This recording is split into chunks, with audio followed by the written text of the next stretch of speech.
Film की शुरुआत में हम मावरनी नाम की एक फीमेल को देखते हैं जो किसी तरह का मंत्र पढ़ रही होती है। असल में मावरनी अपने समय में एक मशहूर सिंगर थी, लेकिन अब उसे एक अजीब तरह की बीमारी हो गई है और इस बीमारी की वजह से उसका बहुत ज़्यादा पैसा खर्च हो रहा है, जिसकी वजह से घर में पैसों की काफ़ी कमी हो गई है। दूसरी तरफ हम मावरनी की बेटी रिडी को देखते हैं जो घर की जिम्मेदारी संभाल रही है। वो घर में अपने पापा, दादी और 3 छोटे भाई टोनी, बोंडी और योन के साथ रहती है, जिनमें योन सुन नहीं सकता और बोल नहीं सकता। मावरनी अपने कमरे में बेल बजाने लगती है तो रिडी तुरंत वहां जाती है, क्योंकि जब भी मावरनी को किसी चीज़ की ज़रूरत होती है वह बेल बजाकर लोगों को बुलाती है। जब रिडी मावरनी के कपड़े बदलने जाती है तभी मावरनी छत की तरफ अजीब तरह से देखकर चिल्लाने लगती है। रिडी भी ऊपर देखती है लेकिन उसे कुछ नहीं दिखता। तभी मावरनी शांत हो जाती है। अब रात में टोनी अपनी बाइक बेचकर घर आता है और वह पैसे अपने पापा को दे देता है ताकि कुछ दिन तक घर का खर्च चल सके। इसके बाद वह मावरनी के बाल संवारने आता है, क्योंकि उसकी माँ को बाल बनवाना बहुत अच्छा लगता है। लेकिन जब वह बाल बना रहा होता है तब मावरनी के बहुत सारे बाल टूटकर उसके हाथ में आ जाते हैं। तभी अचानक खिड़की खुल जाती है, जो देखकर टोनी डर जाता है और मावरनी से बाद में आने की बात कहकर वहां से चला जाता है। अब रात में जब रिडी सो रही होती है तभी वह मावरनी की बेल की आवाज़ सुनती है, तो वह तुरंत वहां जाती है, जहां मावरनी को उसके सफ़ेद कपड़ों में खिड़की की तरफ मुंह करके खड़ा देखा जाता है। रिडी जैसे ही उसे छूने जाती है तभी बेड पर असली मावरनी को देखा जाता है, जो कहरते हुए बेल बजा रही होती है, जिसे देखकर रिडी डर जाती है। तभी वह सफ़ेद कपड़े पहने हुई फीमेल पीछे मुड़ती है, जो कोई और नहीं बल्कि मावरनी के ही चेहरे वाला कोई डेमन था, जिसे देखकर रिडी की आंख खुल जाती है। यानी वह बस एक बुरा सपना देख रही थी। लेकिन तभी सच में उसे घंटी बजने की आवाज़ सुनाई देती है, तो वह डरते डरते मावरनी के कमरे में जाती है, जहां इस बार सच में मावरनी सफ़ेद कपड़े पहने खिड़की की तरफ देख रही होती है।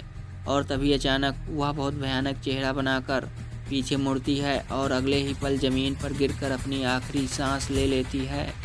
यह देखकर रिडी वहीं चिल्लाने लगती है और उसकी आवाज़ सुनकर सब लोग वहां आ जाते हैं। मावरनी को मरा देखकर सब दुखी हो जाते हैं। अगले दिन मावरनी का फ्यूनरल होता है। रात में रिडी के पापा उससे कहते हैं, मैं काम के लिए शहर जा रहा हूँ, कुछ दिनों में लौट आऊँगा, तुम सब अपना ध्यान रखना। दूसरी तरफ टोनी रेडियो सुन रहा था। तभी उसे ऐसा लगता है कि मावरनी बेल बजा रही है, तो वह तुरंत कमरे का दरवाज़ा खोलकर अंदर झांकता है, जहां कोई इनविजिबल पावर हवा में बेल बजा रही होती है।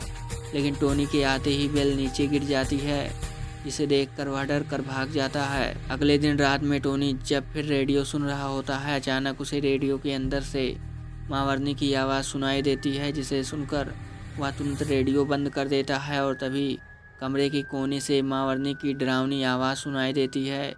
यह सुनकर टोनी डर कर बेड से नीचे गिर जाता है, जो उससे कह रही थी, मेरे बाल संवारो, और बेड के कोने में एक फीमेल को हवा में तैरते हुए देखता है। लेकिन जैसे ही वह लाइट ऑन करता है वह फीमेल गायब हो जाती है। इधर रात में बोंडी और योन टॉयलेट के लिए गए थे, लेकिन जब वह लौट रहे थे तब घर में लगी मावरनी की पेंटिंग देखकर योन डर जाता है, तो बोंडी उसके ऊपर सफ़ेद कपड़ा डाल देता है। लेकिन वह कपड़ा किसी अदृश्य एंटिटी पर जाकर अटक जाता है, जो अचानक बोंडी और योन की तरफ बढ़ने लगता है। यह देखकर दोनों डर जाते हैं और चिल्लाने लगते हैं। रूही तुरंत वहां पहुंचकर उन्हें संभालती है। अगले दिन टोनी मावरनी की कब्र के अंदर चिरूनी और घंटा घुसा देता है, ताकि उसे और इस चीज़ को देखकर डर न लगे। दूसरी तरफ रिडी गांव के उस्ताद रहमत, जो लोगों के फ्यूनरल करते हैं, उनके बेटे हैं, रात से बात कर रही थी। वह रिडी को बताता है कि मैं जब तुम्हारी माँ को कब्र दे रहा था तब मैंने उसके जैसे दिखने वाली एक एंटिटी को देखा था, और दोबारा मैं वही एंटिटी तुम्हारे घर पर भी देखी है। मुझे लगता है शायद वह तुम्हारे घर के लोगों का नुकसान करना चाहती है, इसलिए तुम हमारे साथ रह सकती हो। लेकिन रिडी मना करके घर आ जाती है। अब उसे अपनी ठाकुर माँ कहीं नहीं मिलती, सिर्फ उसकी खाली व्हील चेयर है। और तभी वह बोंडी की चीख सुनने लगती है, इसलिए वह फ़ौरन वहाँ जाती है, जहाँ घर के अंदर बने कुएं में उसकी ठाकुर माँ मृत अवस्था में दिखाई देती है, जिसे देखकर वह पूरी तरह से टूट जाती है। फिर गांव के लोग मिलकर उसकी ठाकुर माँ का भी फ्यूनरल कर देते हैं। इस दुर्घटना का बोंडी पर काफ़ी गहरा असर पड़ता है, जिसकी वजह से वह बीमार हो जाता है। दूसरी तरफ रिडी अपना ठाकुर माँ के कमरे में एक खत पाती है, जो बूढ़ी मैन नाम के एक आदमी के लिए लिखा गया था, जो पैरानॉर्मल चीज़ों पर आर्टिकल लिखता है। इसलिए रिडी हैंड्रा के साथ बूढ़ी मैन के घर जाती है, जहाँ वह खत देखकर वह उन्हें बताता है कि तुम्हारी ठाकुर माँ मेरे पास मदद के लिए एक खत लिखी थी, और वह मुझे इसलिए जानती थी क्योंकि हम दोनों बचपन के फ्रेंड थे। तुम्हारी ठाकुर माँ महावारनी को ज़्यादा पसंद नहीं करती थी, क्योंकि वह कभी बच्चे को जन्म नहीं दे सकती थी। लेकिन अचानक एक दिन ऐसा कुछ हुआ कि तुम्हारी माँ बच्चों को जन्म देने लगी, जिसकी वजह से तुम्हारी ठाकुर माँ को लगने लगा कि महावारनी को बच्चा प्रभु ने नहीं बल्कि डेमन ने ही दिया है।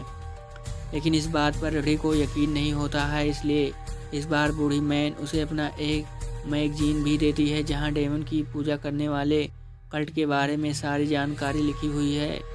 इस बार रात में यौन जब दोबारा टॉयलेट जा रहा था, तब वॉशरूम का डोर खुद ही आहिस्ता आहिस्ता खुलता देखता है, जहाँ से उसकी ठाकुर माँ की एंटिटी आने लगती है, जिसे देखकर यौन वहाँ से भाग जाता है। अगले दिन रिडी महावारनी का गाना ग्रामोफोन पर बजा रही थी, लेकिन तब अचानक गाना बदल जाता है और कुछ लोग बहुत भयानक आवाज़ में मंत्र पढ़ना शुरू कर देते हैं, जिसे सुनकर रिडी एकदम घबरा जाती है। फिर कुछ समय बाद टोनी रिडी को बताता है, मैंने तुम्हारा वह मैगनीज पढ़ा है जहाँ कल्ट के बारे में लिखा है कि अगर कोई फीमेल उस कल्ट में ज्वाइन करके संतान की मांग करती है तो वह डीमोन की तरफ से बच्चे का गिफ्ट पाती है, जिसके लिए कल्ट के मेंबर्स ही फीमेल के साथ इंटीमेट होते हैं और इसलिए हम सब भाई बहन एक दूसरे से अलग दिखते हैं।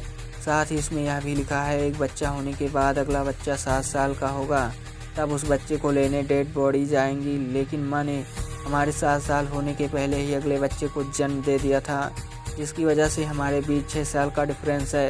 लेकिन बदकिस्मती से 3 दिन बाद यौन 7 साल का होगा और माँ नहीं है, इसलिए मुझे लगता है डेड बॉडीज यौन को लेने आएंगी। जिसे सुनकर रिडी हैरान हो जाती है, लेकिन रिडी को टोनी की बात पर यकीन नहीं होता। घर पर रिडी जब ब्रेकफास्ट कर रही थी, तब उसकी ठाकुर माँ की व्हील चेयर उसके पास चली आती है, जिस पर कोई बैठा नहीं था। लेकिन जब वह शीशे की तरफ देखती है, तब वह अपनी ठाकुर माँ को देख पाती है, जिसकी वजह से डर के मारे रिडी फौरन उस्ताद को अपने घर पर बुलाती है। वह रिडी को कहते हैं कि तुम ऊपर वाले से प्रेयर करो, ऐसी घटनाएं कम हो जाएंगी, क्योंकि तुम्हारा परिवार कभी ऊपर वालों को याद नहीं करता और कभी प्रेयर भी नहीं करता। इसलिए इस बार रिडी रात में प्रेयर करना शुरू करती है, लेकिन जब तक वह प्रेयर करती है, उसके पीछे बैठी महावारनी की एंटिटी उसका कोई नुकसान नहीं कर पाती है। लेकिन जैसे ही उसकी प्रेयर खत्म होती है, वह एंटिटी एकदम भयानक रूप में रिडी की तरफ बढ़ने लगती है। डर कर रिडी अपने भाइयों को लेकर फौरन उस्ताद के घर चली आती है। अब अगले दिन हैरा रिडी को कहता है, बूढ़ी मैन ने मुझे बुलाया है, इसलिए मैं वहाँ जा रही हूँ।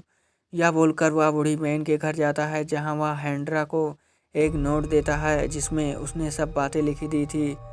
हैंड्रा उस नोट को लेकर रिडी के पास जाने के लिए निकल जाती है, लेकिन बदकिस्मती रास्ते में ही उसका एक्सीडेंट हो जाता है, जिसकी वजह से वह वहीं मर जाता है। और यह एक्सीडेंट भी उसी कल्ट के मेंबर्स ने ही करवाया था। अब हैंड्रा का मृत शरीर उस्ताद के घर लाया जाता है, जिसे देखकर वह एकदम दुखी हो जाते हैं। और तभी हैंड्रा की पॉकेट से बूढ़ी बहन का नोट गिर जाता है, जिसे रिडी अपने पास रख लेती है। अब रात के समय रिडी खिड़की के बाहर हैंड्रा को देखती है, जिसे देखकर वह डर के मारे वह खिड़की बंद करना शुरू करती है, लेकिन हैंड्रा उसका हाथ पकड़कर खींचने लगता है। किसी तरह वह अपना हाथ छुड़ाकर अपने भाइयों को लेकर घर से जाने लगती है, लेकिन तभी वहाँ उसके पिता आ जाते हैं, जो सबको घर के अंदर ले जाते हैं। अब रिडी उन्हें सब बातें बताती है। रिडी के पिता कहते हैं, हम कल ही यहाँ से चले जाएंगे। दूसरी तरफ टोनी यौन को बाथरूम तक लेकर जाता है और तभी अचानक दरवाज़ा बंद हो जाता है, जिसे देखकर उसके पिता दरवाज़ा तोड़ देते हैं, जहाँ यौन कुएं के ऊपर खड़ा था। और तभी उसकी ठाकुर माँ की आत्मा यौन को कुएं के अंदर लेकर जाती है। इसलिए इस बार यौन के डैड भी फौरन उसके अंदर चले जाते हैं और बहुत कोशिश के बाद यौन को बाहर निकालने में सफल होते हैं। लेकिन तब तक घर के बाहर कल्ट के मेंबर्स आ जाते हैं, जिसे देखकर सब घबरा जाते हैं और डर के मारे दरवाज़ा बंद कर देते हैं। लेकिन इस बार उन पर ठाकुर माँ की व्हील चेयर और बाकी चीज़ें गिरने लगती है, जिसे बचाने के लिए रिडी, टोनी और उसके पिता एक कमरे में बंद हो जाते हैं और बोंडी और यौन बाहर ही रह जाते हैं। अब उसकी ठाकुर माँ की आत्मा यौन को अपने साथ लेकर जाने लगती है, लेकिन बॉन्डी किसी तरह उसे बचा लेता है। बाद में बॉन्डी के पिता घर के बाहर आकर सब कल्ट के मेंबर से कहते हैं कि मैं तुम्हें मेरे बच्चे को लेकर जाने नहीं दूंगा। यह बात कहने के बाद टोनी अपने पिता को अंदर लेकर जाता है और उनके जाते हैं। इस बार कल्ट के लोग कुछ बीज जमीन में फेंक कर वहां से चले जाते हैं। अगले दिन सब सामान पैक कर रहे थे क्योंकि सब घर छोड़कर चले जाएंगे और लगभग 4:30 बजे उनकी गाड़ी आने वाली थी, इसलिए उन्हें गुड बॉय कहने उस्ताद भी उनके घर आते हैं। साथ ही आज 12 बजे योन 7 साल का होगा। तब रिडी की नज़र घर के बाहर उन बीजों पर पड़ती है, जिसे देखकर वह हैरान हो जाती है, लेकिन इसके बारे में वह किसी को कुछ नहीं बताती। अब रात के 10 बज गए थे, लेकिन उन्हें लेने गाड़ी वाला अभी तक नहीं आया। और तब रिडी बूढ़ी मैन का नोट पढ़ती है और टोनी को भी इसके बारे में बताती है। इसमें लिखा है कि कल्ट के लोग आखिरी बच्चे के 7 साल का होने के बाद उसे मारने नहीं बल्कि उसे लेकर जाने आते हैं, क्योंकि वह शैतान का ही बच्चा है। माँ ने शैतान के साथ डील की थी, जिसके बदले मोम को अपना अगला बच्चा शैतान को देना होता है जब वह 7 साल का होगा। लेकिन माँ ने उसके साथ चीटिंग की थी और हमारे 7 साल के होने से पहले ही उन्होंने अगले बच्चे को जन्म दे दिया था। लेकिन यौन आज 7 साल का होगा, जो शैतान के बच्चे में बदल जाएगा।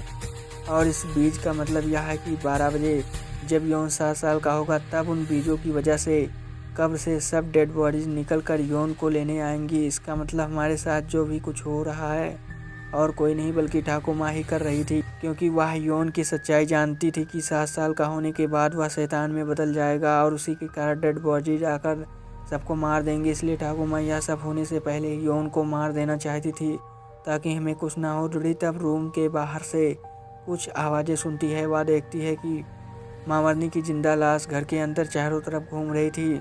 दूसरी तरफ यौन भी खुद ही खिड़की की तरफ देखते देखते पहली बार किसी से बात कर रहा था, जिसे देखकर बॉन्डी भी घबरा जाता है। बाद में यौन भी हंसते हंसते वहां से चला जाता है। उधर उस्ताद के सामने है जिंदा लाश बनकर चला जाता है, जिसे उस्ताद को ही मार देता है। दूसरी तरफ रिडी के पिता जब सो रहे थे, तब उनके पास मामरनी की जिंदा लाश भी होकर सो रही थी, जिसे देखकर वह डर के मारे वहां से भाग जाते हैं और सब बच्चों को लेकर एक कमरे में छुप जाते हैं। लेकिन तब उनकी नज़र यौन पर पड़ती है, जो मामरनी के साथ जा रहा था।